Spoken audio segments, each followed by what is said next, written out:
એક વખતના સમયે ઠાકોરજી ભગવાન વિઠ્ઠલનાથ પંઢરીનાથ ભગવાને પોતાના ઝરકસી જામાઓને ઉતારી અને કુંભારનો કપડા પહેર્યા છે. માં લક્ષ્મીએ પૂછ્યું, પ્રભુ આ શું છે?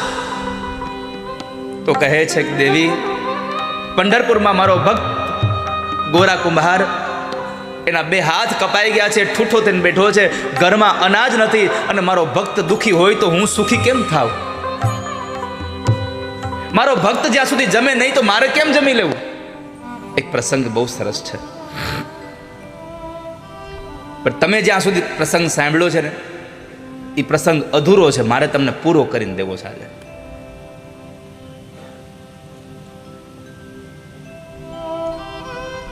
તમને બધાને આછી ખબર છે,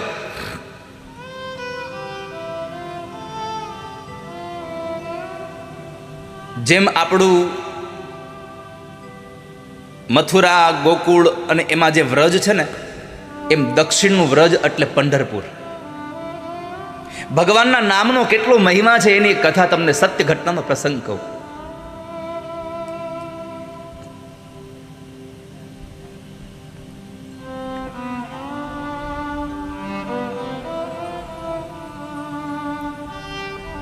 પંઢરપુરમાં ભગવાન પંઢરીનાથ બિરાજે, અને એ પંઢરપુરમાં એ દક્ષિણનું વ્રજ કહેવાય. એ વ્રજમાં ગોરા કુંભાર, બહુ દિવ્ય કથા છે ગોરા કુંભારની, પણ તમે બધા કેટલી જાણો છો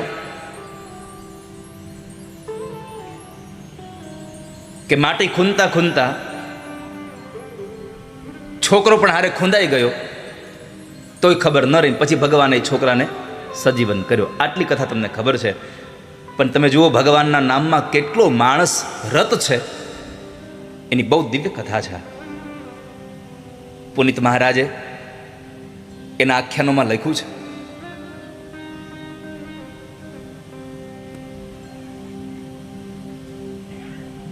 જાતે પ્રજાપતિ પિતા હતા, પોતે પ્રજાપતિ હતા, પોતાના બાપ દાદાનો ધંધો કરે,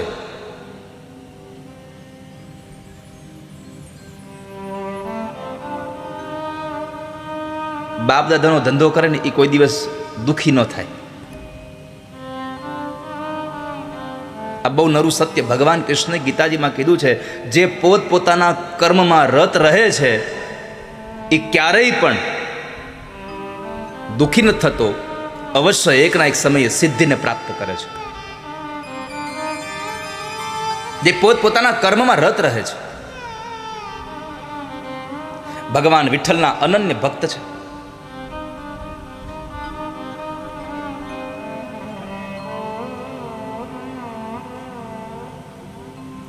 પોતાનું કર્મ કરતા કરતા ભગવાનનું ચિંતન કરતા રહે છે.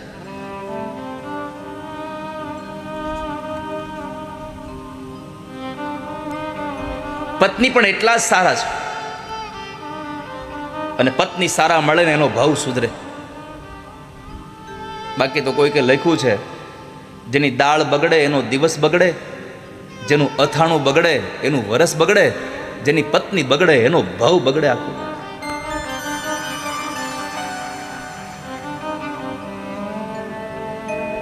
પણ એને સ્વીકારવાની વૃત્તિ હોય તો ભાવ સુધરી જાય. પુનિત મહારાજ લખે છે કે નરસિંહ મહેતાના પત્ની માણેકબાઈ હતા તીખા મરચા જેવા.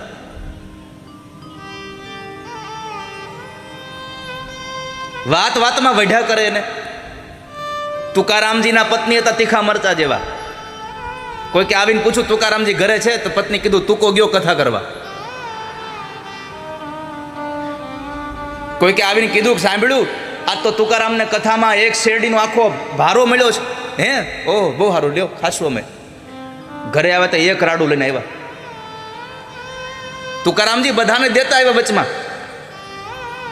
કોઈ કે આવીને કીધું તું આખો ભારો આપ્યો છે. અને એટલો ક્રોધ આવ્યો પત્નીને, એ હાથમાંથી રાડું લઈ અને વાહમાં બે વળગાડી. એ શેરડીના હાટાના બે ટુકડા થયા. તો તુકારામે કીધું વાહ ભગવાન વાહ, આ મને ન આવડ્યું, આ મારા પત્નીએ કર્યું, અમે બે એક એક હાટો લઈ લેવું. લ્યો, આવી જેની સહજતા છે. મારો કહેવાનો વાત ભાલા ભક્તજનો, અક્રોધ જેને સાધુતા છે, જેને બધી જ વસ્તુ સ્વીકારવાની વૃત્તિ છે, એના સંસારમાં દુઃખી કોણ કરે કયો લો? દુઃખી તો એટલા જ છે કે જેને સ્વીકારવું નથી ને એ દુઃખી થયા છે. જેને સ્વીકારી જ લેવું છે એ દુઃખી નથી ક્યારે.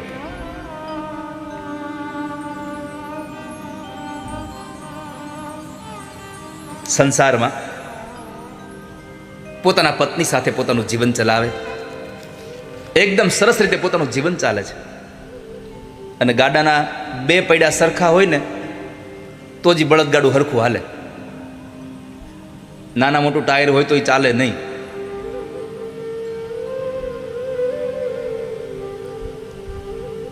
સંસારે સરસા રહી જીવે દંપતી પુનીત પ્રભુની પાસે પહોંચી જાય છે.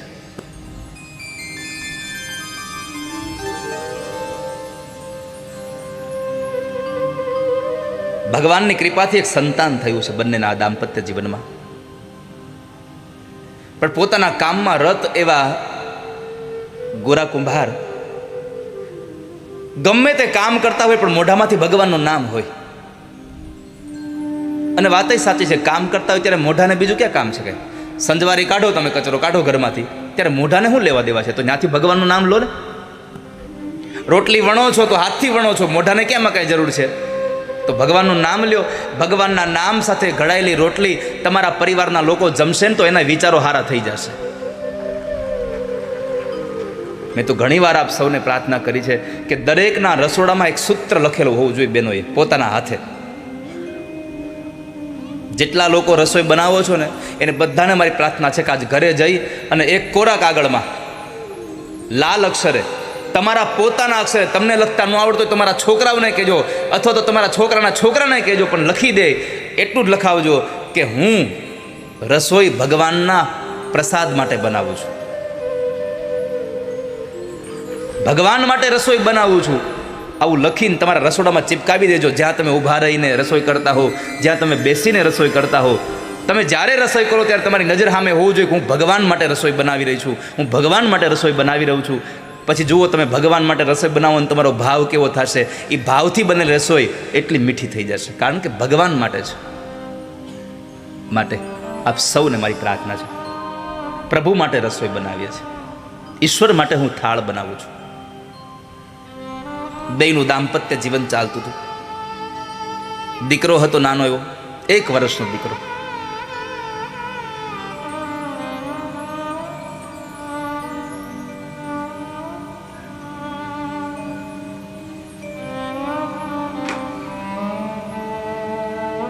ગોરા કુંભારના પત્નીને પાણી ભરવા જવું છે. અને જ્યારે પાણી ભરવા જાય ત્યારે પોતાના પતિ બરાબર માટી ખૂંદે છે. વૃક્ષની ડાળ સાથે બાંધેલી એક દોરીને પકડી અને એક પછી એક પગ પછાડતા જાય અને ભગવાનના નામની ધૂન ચાલતી જાય.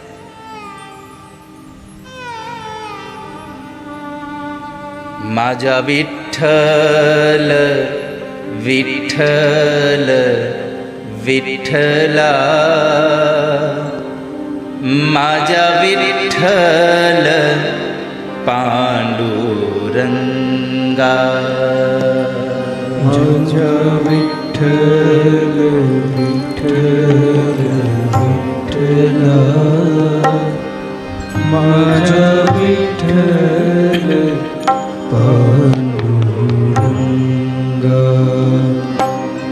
માજા વિઠ્ઠલ વિઠ્ઠલ વિઠ્ઠલા, માજા વિઠ્ઠલ પાંડુરંગા, માજા વિઠ્ઠલ વિઠ્ઠલા, માજા વિઠ્ઠલ પાંડુરંગા, માજા વિઠ્ઠલ પાંડુરંગા.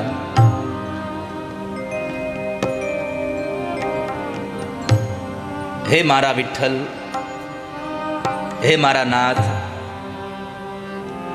એક પછી એક પગ પડતો જાય છે ગોરા કુંભારનો. પત્નીને પાણી ભરવા જવું તો એટલે પાણી ભરવા જતા પેલા સમય આવીને કહ્યું, સાંભળ્યું, બાળક અંદર સૂતો છે, જરા ધ્યાન રાખજો, સંભાળજો હો તમારાને.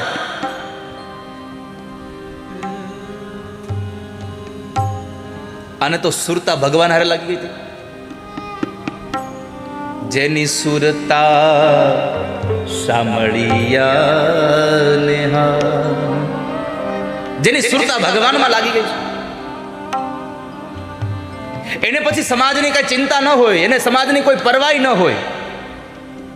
જો નરસૈયાએ સમાજની પરવાહ કરી હોત, મીરાએ સમાજની પરવાહ કરી હોત, આ ગોરા કુંભારે સમાજની પરવાહ કરી હોત, પરિવારની કઈ ચિંતા કરી હોત, તો કદાચ ઠાકોરજી કામ કરવા ન આવ્યા હોત.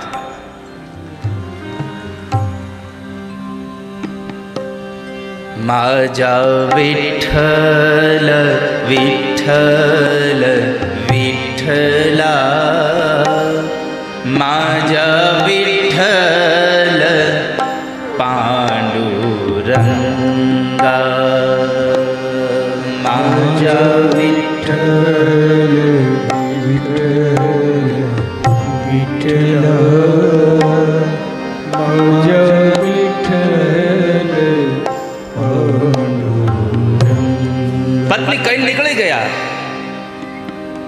પણ પોતાનું ધૂનમાં ધ્યાન હતું એટલે ખાલી કીધું, એ હારું સારું કહીને સુરતા સાંધી, જાલી રસ્સી ઊંચે બાંધી. સુરતા લાગી ગઈ ભગવાનમાં, અને પછી ઊંડી સમાધિ લાગી ગઈ. આંખો બંધ છે, પોતાના કામ માટે પગ ચાલે છે, પણ એક વાત છે વાલા ભક્તજનો, મોઢામાંથી એક જ નામ નીકળે, વિઠ્ઠલ વિઠ્ઠલ વિઠ્ઠલ.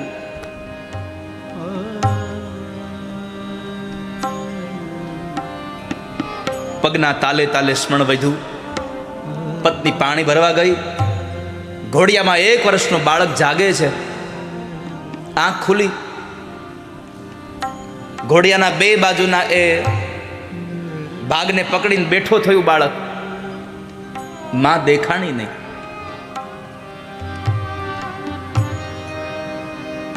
બાળક ધીમેકથી નીચે ઉતરી ગયું.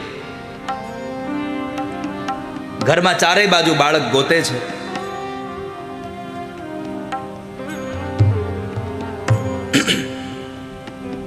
ક્યાંય માં ન મળી. બાળક રડતું રડતું ઘરમાંથી ઓસરીમાં આવે ને ઓસરીમાં આવી ત્યાં જોયે તો ફળિયામાં પોતાના બાપને જોયું. બાળકની અભિલાષાઓ વધી ગઈ.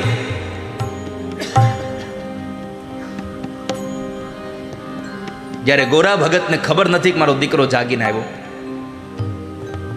બાપ દીકરા પાસે ન આવ્યો તો દીકરાએ બાપની પાસે જવાનો નિર્ણય કરી લીધો. આગળ વધે છે.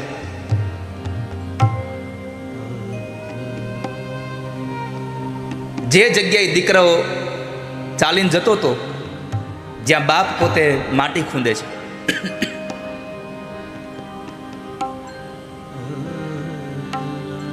પગના તાલ સાથે એક સાથે એક પછી એક તાલ સાથે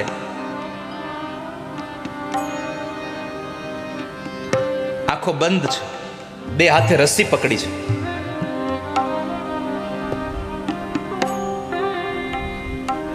તન્મયતા સાથે માજા વિઠ્ઠલ વિઠ્ઠલ વિઠ્ઠલા, માજા વિઠ્ઠલ પાંડુરંગા, માજા વિઠ્ઠલ વિઠ્ઠલ વિઠ્ઠલા, માજા વિઠ્ઠલ પાંડુરંગા. બાળક છેક સુધી પહોંચી ગયું બાપ પાસે. બાળકની કિકિયારીઓનો અવાજ એ ભગતના કાને ન પડ્યો, કારણ કે એ તો ભગવાનમાં લીન.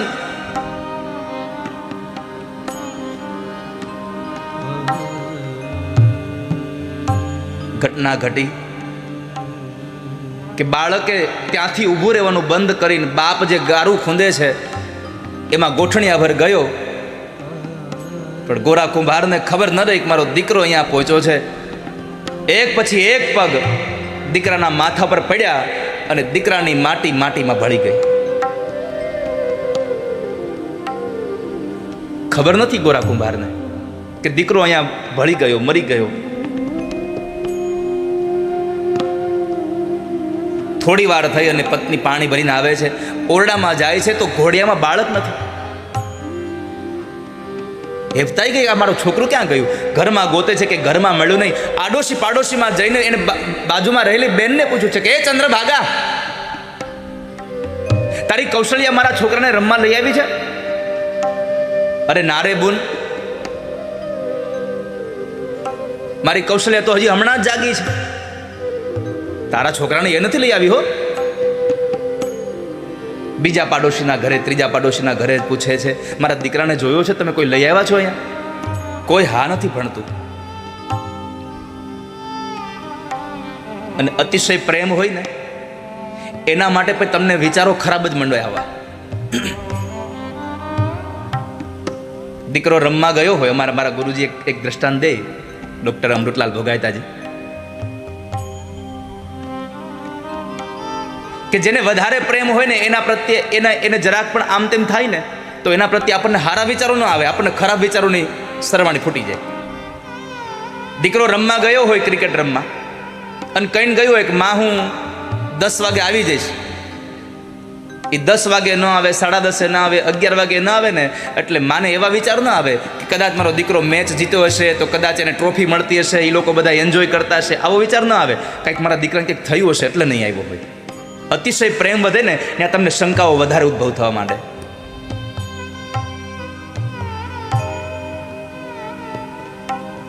અહીંયા ગોરા કુંભારના પત્નીના મનમાં વિચાર માંડ્યા કે મારા દીકરાને કોઈક લઈ તો નહીં ગયું હોય ને. આંખમાંથી અશ્રુની ધારાઓ વહે છે. આમ જોવા જાવ તો સંતાનો વિશે જ્યારે માં રડે ને ત્યારે એ આંસુને આપણે શબ્દમાં ક્યારેય વર્ણવી ન શકીએ. એ અકથ્ય છે. એને વાંચવું, એને ખાલી તમે એને અનુભવી શકો.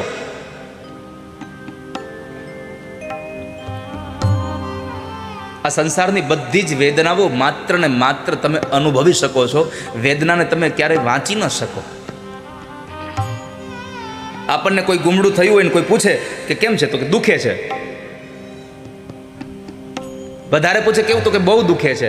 પણ કેવું દુખે તમે કઈ ન હકો.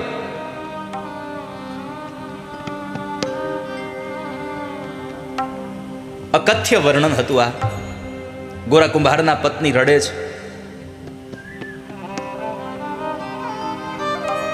બધાને પૂછતા પૂછતા આવી એટલેમાં એક ડોશીમાં હતા. એણે પૂછ્યું કે તું તો કે તે કોને આપીને ગઈ હતી, કોને કહેવાનું કહીને ગઈ હતી ધ્યાન રાખવાનું? તો કે હું એમને કહીને ગઈ હતી. એમનો અર્થ છે ગોરા કુંભારને. કારણ કે પહેલાના સમયમાં નામ નહોતા લેવાતા. અને હવે તુકારા સિવાય બોલાવાતું નથી.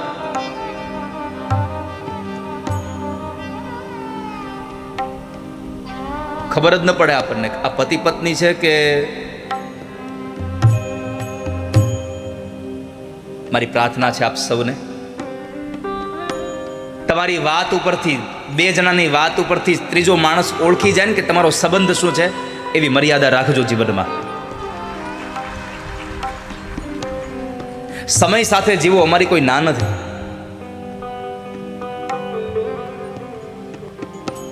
પણ ત્રીજો માણસ તમારા સંબંધને ઓળખી શકોમાં થાપ ખાઈ જાય એવી તો વાણી ન ઉચ્ચારો. પહેલાની માતાઓ પોતાના પતિના નામ નહોતી લેતી કોઈ દિવસ, અને આજે તુકારા સિવાય બોલાવતી નથી. મેં એમને કામ સોંપ્યું હતું તો બેન એની પાસે જા ને અહીંયા શું કામ આવ્યું છે એને જ પૂછ જા.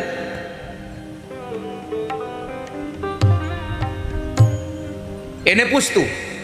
તો ગોરા કુંભારના પત્ની કીધું અત્યારે એને ન પૂછાયો. કેમ? તો કે ભગવાનની સેવામાં છે.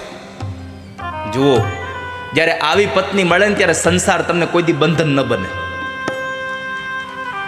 આવી પત્ની મળે તો સંસાર બંધન જ ન બને. કબીરજી મહારાજના પત્ની હતા. કોઈએ કબીરને પૂછ્યું કે કબીર, તમે ઘરમાં રહીને ભગવાનને ભજો છો? અમે તો સાંભળ્યું છે ભગવાનને મેળવવા હોય તો તમારે જંગલમાં જવું પડે, આ પત્ની, આ સંતાનો, આ બધું ન હાલે.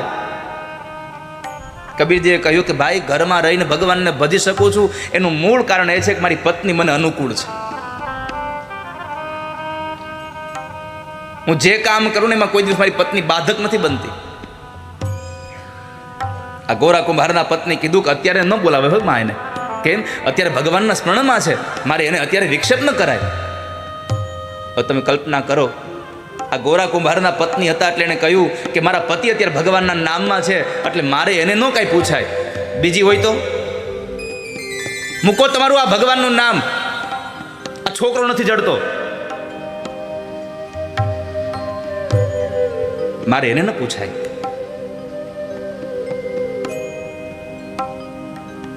પણ ફરી પાછા પોતાના આંગણામાં આવે, ઓસરીના કોરે બેઠી છે, રડે છે એ પત્ની. અને ત્યાં બરાબર જોત જોતામાં આમ નજર પડી, ઓ માટીના એ ગારાના ખામણામાં દીકરાના નાના નાના હાડકાઓ જોયા છે.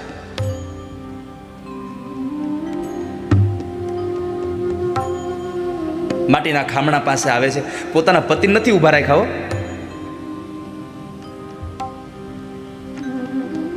એક એક હાડકું લઈ અને ટોપલીમાં ભેગું કરે છે.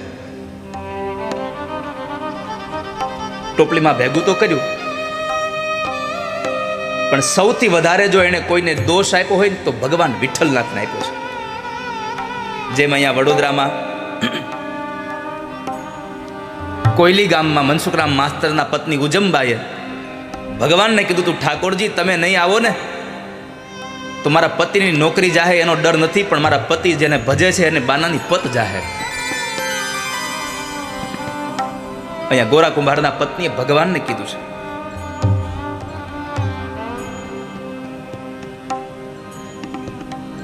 કે તમે આવા નીકળ્યા,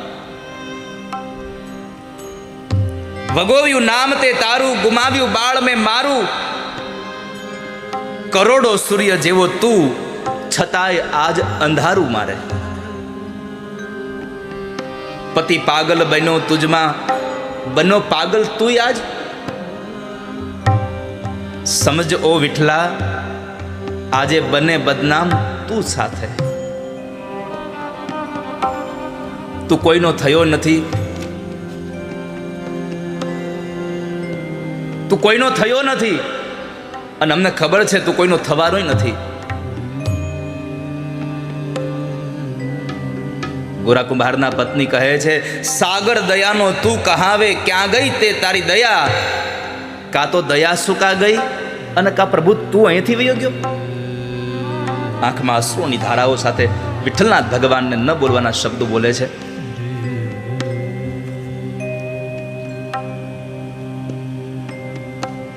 અહીંયા ગોરા કુંભાર હજી ભજનમાં છો.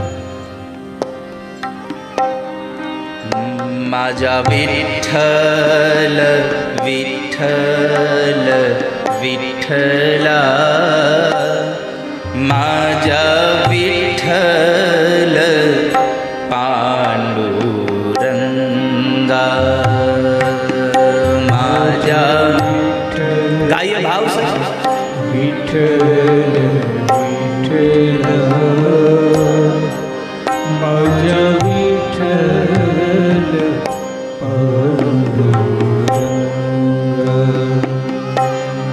વિઠ્ઠલનો નાદ થતો રહે છે.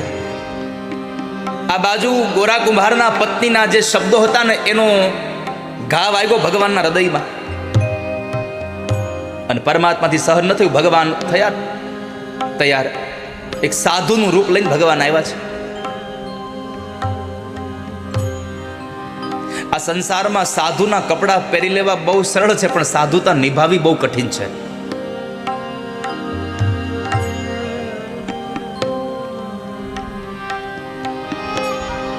ભગવાન સાધુ બનીને આવ્યા છે. આવીને આંગણે ભિક્ષાની ટહેલ નાખી, ભિક્ષામ દેહી. ગોરા કુંભારના પત્ની દીકરાના હાડકાઓની ટોપલી લઈ રડતી હતી. સાધુને જોયા પોતાની આંખો લૂછી નાખી. બાપજીને પ્રાર્થના કરીને કીધું, બાપજી ક્ષમા કરજો, આજે હું મારા હાથે તમને કંઈ દાન નહીં આપી શકું, કારણ કે હું સ્ત્રી ધર્મમાં છું. એક કામ કરો, મારા રસોડામાં જઈને તમારે જેવી સામગ્રી બનાવી હોય તમારા હાથે બનાવીને તમે જમી લો.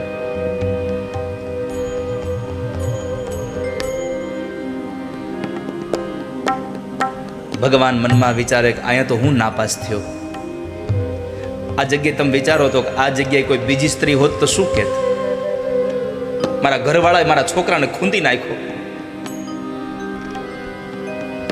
પણ ગોરા કુંભારના પત્નીએ આ બધી જ વાતને એક બાજુ રાખીને કીધું, બાપજી તમે ઘરમાં જઈને રસોઈ બનાવી લો. ભગવાન નાપાસ થયા, અંદર ગયા, રસોઈ બનાવી, જમવા બેઠા. ભગવાને કીધું હવે કાંઈક તો કરવું પડશે. भगवान ने कहा, माई तेरा बच्चा कहाँ है, मेरे साथ में बैठा दे भोजन के लिए. गोरा कुंभार ना पत्नी कहे छे, बापजी ये तो रमवा गयो हशे के छोकरा वारे, एने आवता वार लागशे, तमे जमी लो, आप जमी लो, आप भोजन करी लो, एने नहीं आवे, ये तो रमतो रमतो क्यांय वयो गयो हशे. કેટલું કઠણ હશે. દીકરાના હાડકા સામે જોવા મળે છે, છતાં આંખમાંથી આંસુ બંધ કરી દેવું એક મા માટે સૌથી વિકટ સ્થિતિ છે.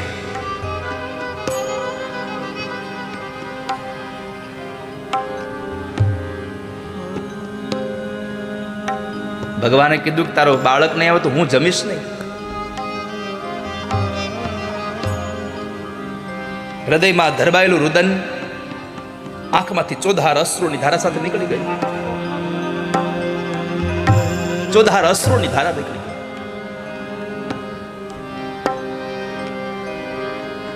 ભગવાન તો બધું જાણતા હતા, પણ છતાં પૂછું કે માં શું થયું છે, કેમ રડો છો? ગોરા કુંભારના પત્નીને પોતાના મોઢેથી નહોતું કેવું, છતાં પણ પ્રસંગને કહેવો પડે છે. પોતાની આપવીતી બધી કઈ બતાવી. બાપજી ખબર નથી આ સંતાનને કેમ થયું, પણ મારા પતિ જે ભજન કરે છે એના પગ નીચે મારો દીકરો કચરાઈ ગયો છે, આ એના હાડકાઓ છે. આ તો સ્વયં પરમાત્મા હતા. પાણીની અંજલિ भरी, अरे माई हमने जन्म ही इसलिए लिया है, संसार के दुखी लोगों को सुखी बनाने के लिए ही जन्म लिया है.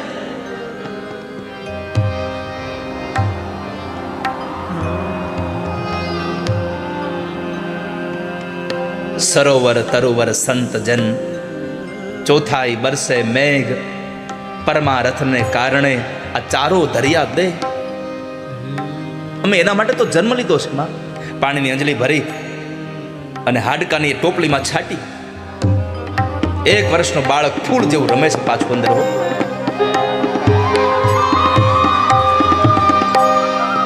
બાળકને પોતાની છાતીએ લગાડ્યું છે, માં ચુંબન કરે છે. એટલો બધો હર્ષ થયો માને. આંખો બંધ રહી અને થોડી વાર પછી જ્યારે આંખો ખુલી, સાધુ ન મળે. કે સાધુ નથી. દોડતા દોડતા પોતાના છોકરાને લઈને પોતાના પતિ પાસે ગઈ કીધું કે જાગો, આપણો દીકરો મરી ગયો તો પાછો સજીવન થયો, તમે જાગો. 2-4 વખત અવાજ કર્યો ને કાન ચમકા, દીકરો મરી ગયો ને જાગ્યો, પાછો જીવતો થયો. ગોરા કુંભારે આંખ ખોલી છે. આ શું બોલે, તું મરી ગયો ને જીવતો થયો? હા, પત્નીએ પોતાના પતિ દ્વારા જે થયું તું આખી કહાની કઈ બતાવી.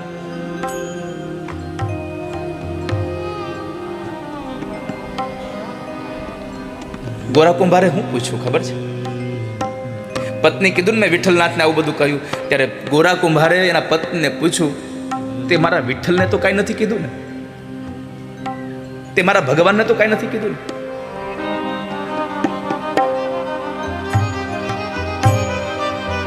પત્ની કીધું કે જે સંભળાવાતું હતું ને બધું સંભળાવી દીધું છે, કાંઈ બાકી નથી રાખ્યું, તૈયાર થયું છે. જુનાગઢનો નરસિંહ મહેતા ભગવાનને પ્રાર્થના કરે, ભગવાન આવે નહીં. દામોદર કુંડે જાય, ભગવાનની કરતાલ વગાડીને સ્તુતિ કરે, કેદારો ગાય, ભગવાન ન આવે, પછી નરસિંહ મહેતા કહેતા તું બે બાપનો છો, તું બે માનો છો, તું ચોર છો, અને ભગવાન દ્વારિકાથી જુનાગઢ પહોંચી જતા હતા. ભગવાનના ભક્તોને ભગવાનને બધું કહેવાનો છૂટછાટ હોય છે, અને પ્રેમમાં તો તુકારો થાય. ન કહેવાના શબ્દો મેં કહી દીધા, એને સંભળાવવાનું. વિઠ્ઠલનાથના શબ્દો કીધા, શબ્દો સાંભળી અને ગોરા કુંભારે કીધું કે એક નાના એવા બાળક માટે તે મારા વિઠ્ઠલને આટલું બધું કહી દીધું?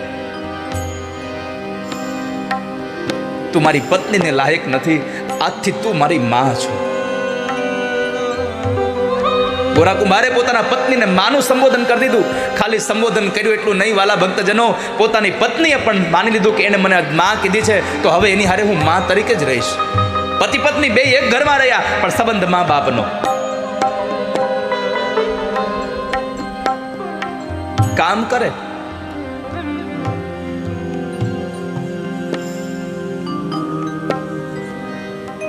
પણ રટણ તો એક જ હોય.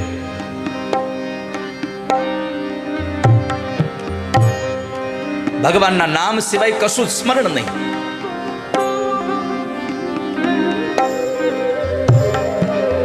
સમય ઘણો વ્યતીત થઈ ગયો. નહીં તો દુનિયામાં બોલનારા બહુ છે, પાળનારા બહુ ઓછા છે.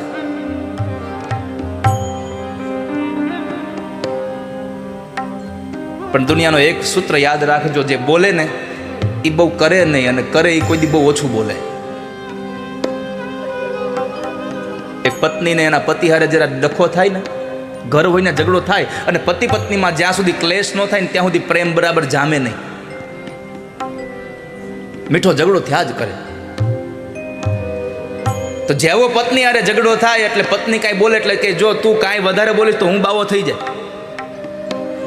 એટલે પત્ની ચૂપ થઈ જાય કે નહીં ના વયો જાય તો અમારે ક્યાં જવું.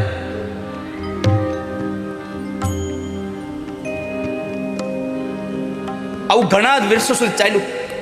એક જ વાત, હું બાવો થઈ જાય. તે પડોશમાં બરાબર બધી બહેનો બેઠા હતા ને પત્ની કીધું કે સાંભળ્યું મારા પતિ મને વારા ઘડી એવું જ કે બાંધી એટલે કે હું બાવો થઈ જાય, એટલે હું તો પછી ચૂપ થઈ જાઉં, કઈ બોલું જ નહીં. તે ચંચળ ડોશી કરીને હતા એક, એણે કીધું કહી દેવાનું, આલે પાવલી મારા પૈસે ગેરું લઈ આવી જા રંગ કપડા. કેમ? એ કે બોલે એ કોઈ દી થાય નહીં. એક દી વળી પાછું બાજણું થયું અને પતિ કીધું કે હવે તો હું બાવો જ થઈ જાય. ત્યાં તરત જ પાકીટમાંથી પાવલી કાઢી કીધું કે લ્યો લઈ આવો ગેરું. એ કે આલે ગુરુ મળી હો. તો પણ અહીંયા ગોરા કુંભારે કહ્યું હું આજથી માં માનીશ તમને. માના સંબંધ સાથે રહ્યા છે. ઘણો સમય વ્યતીત થઈ ગયો. ગોરા કુંભારના પત્નીને થયું કે આ અમારા બેનો તો સંબંધ અહીંયા મા અને દીકરા જેવો રહ્યો છે. મારી બેન બરાબર પરણવા લાયક થઈ ગઈ છે. જો મારી બેનની હારે આ ભગત લગ્ન કરી લઈને તો મારી બેનનો સંસાર સુધરી જાય.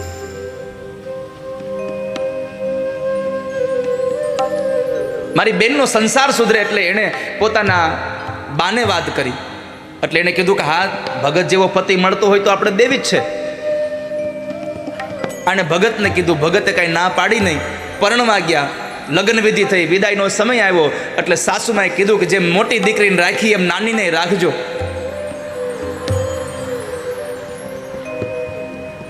અને વડીલોની આજ્ઞાનું ઉલ્લંઘન ન કરે ગોરા કુંભાર. ગોરા કુંભારે કીધું કે મોટીને માં ગણી તો આને સહોદર જેવી બેન ગણીને આની હારે જીવન જીવીશ. હવે મોટીને માં ગણી નાની બેનને ફરી પાછી પોતાની બેન ગણીને રાખે છે. 6-6, 7-7 મહિનાનો સમય વ્યતીત થઈ ગયો. નાની બેને પોતાનું દુઃખ પોતાની મોટી બેન પાસે ગાયું. તે મારા લગ્ન કરાવ્યા પણ મને સુખ ન મળ્યું સંસારનું.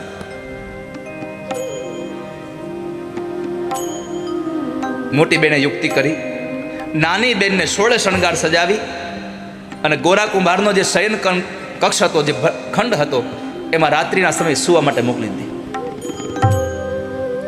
ગોરા કુંભાર સૂતા છે, બાજુમાં 16 શણગાર સજીને એની જે પત્ની છે એની નાની બેન સૂતી છે, જેની હારે લગ્ન કર્યા બીજા. અને ઊંઘમાં બરાબર પડખું ફર્યા અને એનો હાથ એ સ્ત્રીને સ્પર્શ થયો. એકદમ જાગી ગયા. જાગી તો ગયા, પણ પોતાના હાથ સામું જોયું અને ગોરા કુંભાર એટલું બોલ્યા છે કે વસે છે ઘરમાં હી શત્રુ અને સંતાપ આપે છે, વસે છે ઘરમાં હી શત્રુ અને સંતાપ આપે છે, કહેવાય છે મારા છતાંય મને થાપ આપે છે. આ હાથ એને મને થાપ આપ્યો, એને પાપ કરાયું. આ સંસારમાં વિઠ્ઠલ સિવાય કોઈ મારું નથી. આ હાથે પાપ કર્યું એ શબ્દ આમ મગજમાં ઉતરી ગયા. પુનિત મહારાજ લખે છે કે રાત્રિના સમયે ધારદાર હથિયાર લઈ આવી અને પોતાના બે હાથ ગોરા કુંભારે ધારદાર હથિયાર પર નાખ્યા, હાથ કપાઈ ગયા, પોતાના હાથને કાપી નાખ્યા.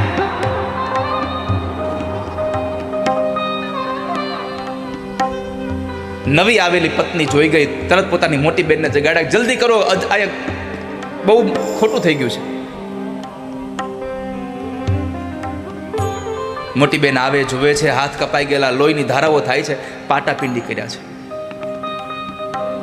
પોતાની નાની બેનને કીધું, બેન સાચું કહું, હવે આને છંછેડવા જેવો નથી, હવે છંછેડશો તો પ્રાણ આપી દેશે. હાથ કપાઈ ગયા. ઘટના તો હવે ઘટે છે વાલા ભક્તજનો. હાથ વગર પોતાના કોણ એ હવે માટલાઓને ઘડે? બાપ દાદાનો ધંધો ઠપ થઈ ગયો. બે હાથના કાંડા કપાઈ ગયેલા. બે હાથના એ ઠૂઠા હાથ ઉપર પાટાઓ બાંધી ઘરના ઓટલે બેસી. આ દુનિયામાં જે ભગવાનના ભક્ત હોય ને એને કોઈ દી ચિંતા ન હોય. ઘરના ઓટલે બેસી અને એક જ વાત, માજા વિઠ્ઠલ વિઠ્ઠલ વિઠ્ઠલા, માજા વિઠ્ઠલ પાંડુરંગા, માજા વિઠ્ઠલ વિઠ્ઠલ વિઠ્ઠલ, માજા વિઠ્ઠલ પાંડુરંગા. માજા વિઠ્ઠલ વિઠ્ઠલ વિઠ્ઠલા, માજા વિઠ્ઠલ પાંડુરંગા, માજા વિઠ્ઠલ વિઠ્ઠલ વિઠ્ઠલા, માજા વિઠ્ઠલ પાંડુરંગા. જ્યારે ભગવાનનું ભજન કરતા હતા, હવે તો ઘરમાં એક મુઠ્ઠી અનાજ નથી. શું કરીએ? પણ ભગવાન હારે સુરતા બંધાઈ ગઈ. એક વખતના સમયે ઠાકોરજી ભગવાન વિઠ્ઠલનાથ પંઢરીનાથ ભગવાને પોતાના ઝરકસી જામાઓને ઉતારી અને કુંભારનો કપડા પહેર્યા છે. માં લક્ષ્મીએ પૂછ્યું, પ્રભુ આ શું છે? તો કહે છે કે દેવી, પંઢરપુરમાં મારો ભક્ત ગોરા કુંભાર, એના બે હાથ કપાઈ ગયા છે, ઠૂઠો થઈને બેઠો છે, ઘરમાં અનાજ નથી, અને મારો ભક્ત દુખી હોય તો હું સુખી કેમ થાવ? મારો ભક્ત જ્યાં સુધી જમે નહીં તો મારે કેમ જમી લેવું? ભગવાન કહે છે, મારા ભક્તના દુઃખમાં હું દુઃખી થાઉં છું અને મારા ભક્તના સુખમાં હું સુખી થાઉં છું.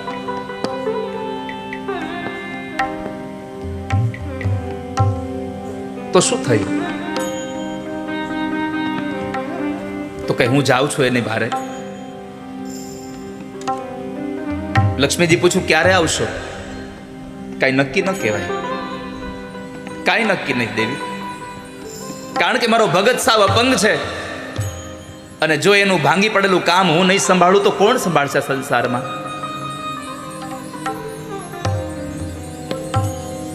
લક્ષ્મીજી કહે, તો તમારા વગર હું અહીં એકલી શું કરીશ? ભગવાન કે આવું હોય તો પંચરંગી હાડી કાઢો અને કુંભારણના કપડા પહેરો. આ પંચરંગી ન્યા નહીં હાલે. કાઢવા કપડા. ભગવાને કુંભારના કપડા પહેર્યા લક્ષ્મીજીને કુંભારણના કપડાં પહેરાવ્યા અને પોતે જે ગરુડ ઉપર બેસતા હતા ને એ ગરુડને ગધેડો બનાવ્યો. ભગવાન વિઠ્ઠલનાથે એ ગરુડને ગધેડો બનાવી, ગર્ધબ બનાવી અને ભગવાન એ ગામમાં આવ્યા છે. પંઢરીનાથ ભગવાન વિઠ્ઠલનાથ ભગવાન એ પંઢરપુરમાં આવ્યા. ગામના પાદરની અંદર લોકોને પૂછ્યું કે ભાઈ તમારા ગામમાં કોઈ કુંભારનું ઘર છે? અરે હા હા, આ શેરીએ શેરીએ હાલ્યા જાવ.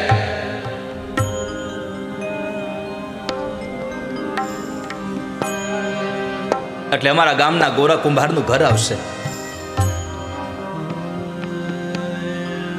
પણ ગોરા કુંભારનું ઘર છે એની ખબર કેમ પડે? કોણ ગોરા કુંભાર? તો કહે છે કે જેના હાથ કપાઈ ગયેલા, જેના ઠૂઠા હાથ છે એ ગોરા કુંભાર છે. જાઓ તમે. ભગવાન તો લક્ષ્મીજીને સાથે લઈને આવ્યા છે. આવીને ઓટલા ઉપર બેઠા બેઠા જે ભગવાનનું ભજન કરે, જેનું ભગવાનમાં ધ્યાન હતું એનું ધ્યાન ભંગ કરી અને ભગવાન પોતે કુંભારના રૂપમાં ગોરા કુંભારને કહે છે, જય વિઠ્ઠલ ભાઈ, જય વિઠ્ઠલ. એ ભગત. આમ જુઓ ને તો ગામના કુંભારને લોકો ભગત કહીને બોલાવે. ભગત જય વિઠ્ઠલ. આંખ ખોલી ભાઈ, જય વિઠ્ઠલ, જય વિઠ્ઠલ. ક્યાં રહેવું બાપલા? ભગવાન કહે છે, અમારે તો ક્યાંય રહેવાનું ઠેકાણું નથી. અમે તો ચાલતા ચાલતા તમારી પાસે આવ્યા છીએ. અમારામાં દુષ્કાળ પડ્યો છે પ્રદેશમાં. ધંધા પાણી કાંઈ છે નહીં, ખાવા પીવાનું કાંઈ મળતું નથી. અમે તમારી પાસે આવ્યા છીએ, તમે નોકરી રાખી લો ને. અમે તમારી ત્યાં નોકરી કરવા આવ્યા છીએ, રાખશો અમને? ગોરા કુંભાર કહે છે, ભાઈ બાપલા, મારા ઘરમાં અનાજ નથી, હું શું તમને નોકરી રાખું? મારે તો હાથે નથી, હું તો કામ જ કરી. અરે અમારે પગાર બગાર ન જોઈતો, અમારે કંઈ. અમે તો તમારા ઘરનું કામ કરશું, માટી લઈ આવશું, માટલા બનાવશું, એ માટલાને વેચી દેશું અને એમાં અમને ખાલી બસ રહેવા માટે આપો અને જેટલું પેટમાં જાય એટલું ભોજન આપો. અમારે બીજો પગાર ન જોતો કાંઈ. ઓહો હો હો, ખાલી પેટનું જ જોઈએ છે. તો રહ્યો ને બાપલા, આ તમારું જ છે. એક પડાળવાળું ઘર હતું, એમાં એને ઉતારો આપી દો, લ્યો જાવ રહ્યો. અને બીજા દિવસે ઠાકોરજીએ કામ ચાલુ કર્યું. 5 દિવસમાં આખો નિંભાણો ભરી દીધો. હવે ઠાકોરજી માટલા ઘડે વાર શું લાગે? શું વાર લાગે? આખો નિંભાણો ભર્યો અને એવા માટલા બનાવ્યા, મેળી ઉપરથી મૂકો તોય ફૂટે નહીં. કારણ કે આ તો ભગવાનનું બનાવેલું માટલું હતું, એ થોડું કાંઈ જેવું તેવું કાચું હોય. આ તો પાકું માટલું. ગામમાં લોકોમાં વાત પ્રસરી ગઈ કે ગોરા ભગતની ઘરે કોઈ કુંભાર આવ્યા છે અને માટલા બનાવે છે, વર્ષો સુધી તૂટતા નથી. અને લોકો એની માટે લાઈન થયો.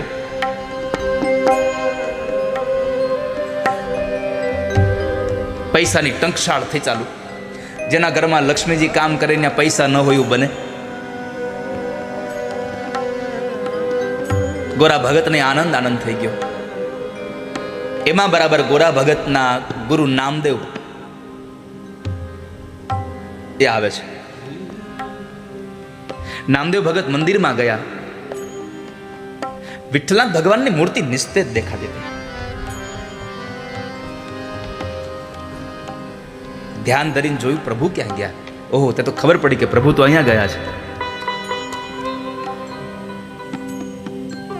નામદેવ ભગત ગોરા કુંભારના ઘરે આવે છે. આવીને પૂછ્યું કે ભગત, તારા ઘરે જે કામ કરે છે ક્યાં છે? અરે બાપજી, તો સવારમાં માટી ખોદવા માટે ગયા છે. તો ગોરા, તું એને ઓળખે છે? અરે બાપજી, મારા ઘરે કામ કરવા આવ્યા, એના પ્રદેશમાં દુષ્કાળ પડ્યો એટલે મારા ઘરે કામ કરવા આવ્યા. એ માટી ખોદે, માટલા બનાવે, પૈસા આવે, એમાં એ થોડુંક જમે, થોડુંક અમે જમીએ છીએ. બીજું એને કહ્યું ઓળખતો નથી કાંઈ. હું વખાના માર્યા, મારા ઘરે આવ્યા છે. તો નામદેવ મહારાજ કહે છે, ગોરા, તમને ખબર નથી, એ બીજો કોઈ નથી, આપણો વિઠ્ઠલનાથ ભગવાન છે પોતે. તારા ઘરે કામ કરવા આવ્યા છે. ભગવાન આવ્યા છે. આ શબ્દો સાંભળ્યા, ગોરા કુંભારની આંખમાંથી અશ્રુની ધારા વહી ગઈ. મેં મારા ભગવાન પાસે માટી ખોદાવડાવી, મેં એની પાસે માટલા બનાવડાવ્યા. દોડતા દોડતા નીકળ્યા છે. જે જગ્યાએ માટી ખોદવા જતા હતા ત્યાં આગળ ગયા, પણ ત્યાં કોઈને મળ્યું નહીં. અને ત્યાંથી નીકળી અને સીધા ભગવાન પંઢરીનાથ ભગવાનના, વિઠ્ઠલનાથ ભગવાનના મંદિરમાં ગયા અને કીધું કે જે ભગવાને મારા માટે આની પાસે કામ કરાવ્યું, હવે આ શરીર માટે જેની પાસે કામ કરાવ્યું, શરીરને રાખવાની જરૂર નથી. હવે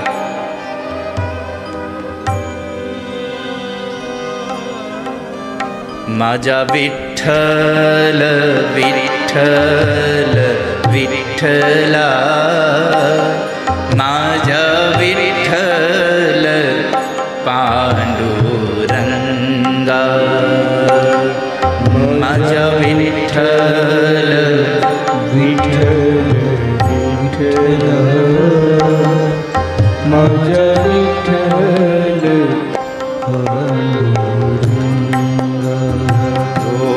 माझा विठ्ठल विठ्ठल विठ्ठला, माझा विठ्ठल पांडुरंगा, माझा विठ्ठल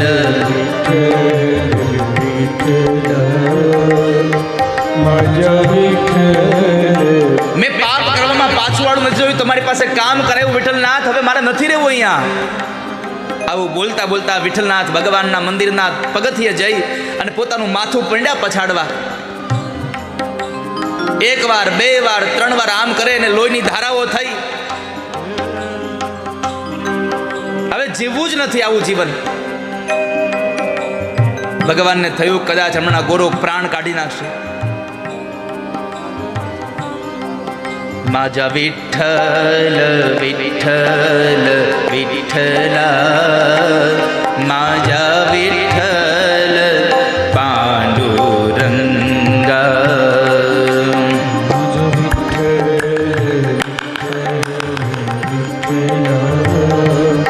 माझा विठ्ठल माझा विठ्ठल विठ्ठल विठ्ठला, माझा विठ्ठल पांडुरंगा, माझा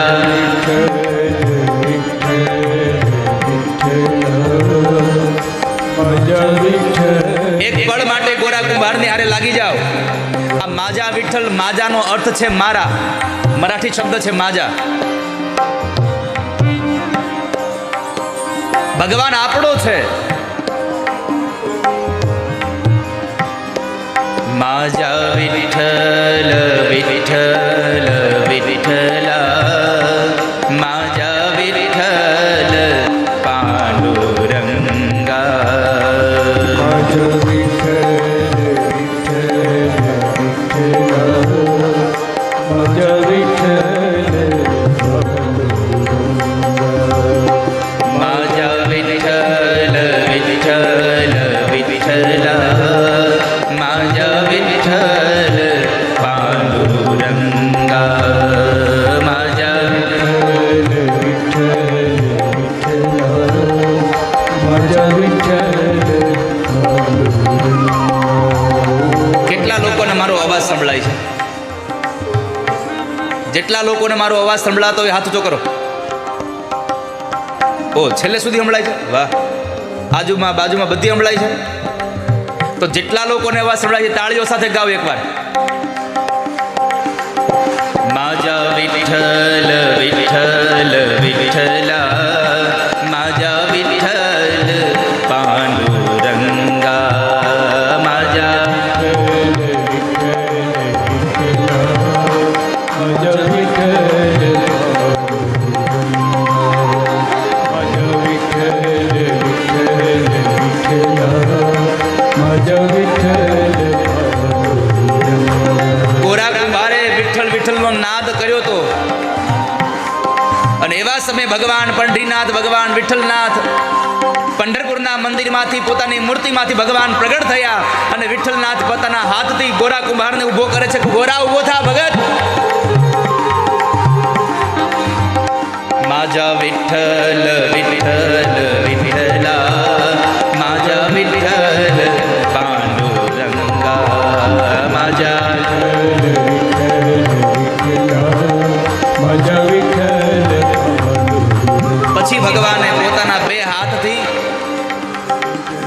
કુંભારના બે કપાઈ ગયેલા હાથને સ્પર્શ કર્યો. જેમ પાણીમાં કમળ ઉગે એમ ભગવાનના હાથના સ્પર્શ માત્રથી ગોરા કુંભારના હાથ ઉગી ગયા છે. અને એવા સમયે પરમાત્માએ કીધું કે ગોરા,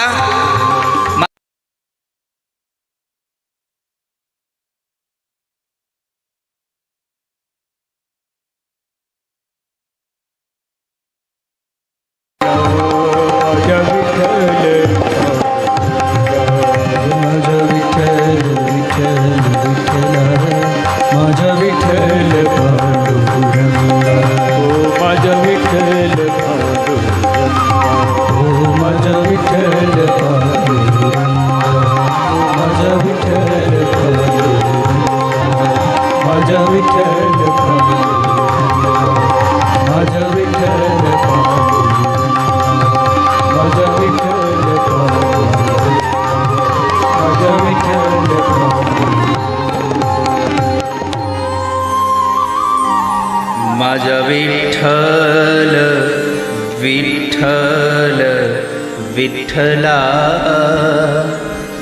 माझा विठ्ठल पांडुरंगा, माझा विठ्ठल विठ्ठल विठ्ठला, माझा विठ्ठल